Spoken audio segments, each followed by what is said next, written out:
இருக்கிறீங்களா? ஐயோ, தம்பி குடிச்சிருக்காரு போலயே. நம்ம தொட்டில வைங்க. பண்ணிருவா.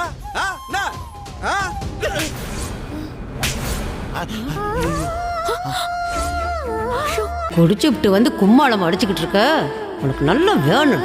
சேது தமிழ்ச்செல்வி வீட்டிலே இருந்தாக்கா ஐஸ்வர்யா பொருளை மாற்றி பேசின விஷயம் எப்படியா தெரிஞ்சிடும். அதனால சேது அங்கே இறந்துட்டு நவுத்தி கொண்டு வரும் பிளானோட தமிழ்ச்செல்வி வீட்டுக்கு போகிற ஐஸ்வர்யா இந்த சந்தர்ப்பத்தை தான் காத்திருந்த மாதிரி போதையில் சேது பண்ணுற அலப்பறை தாங்க முடியாமல் தமிழ் சொல்லி பார்க்குறாரு. கட்டத்தில் பட்டுன்னு அரைஞ்சிடுறா. அல்லாமல் அவமானத்தில் சேதி கூணி குறுகி நிற்கிறான். எல்லாருமே வாயில் கை வச்சு வாயில் போயிடுறாங்க. இந்த சந்தர்ப்பத்தை பயன்படுத்திட்டு, ஏங்க இந்த அவமானம் உங்களுக்கு தேவையா, இவள்கிட்ட அடி வாங்கிட்டு இங்கே இருக்கணுமா அப்படி இப்படின்னு சொல்லி ஐஸ்வர்யா அங்கேருந்து சேதை கட்டி கொடுக்க போகிறா.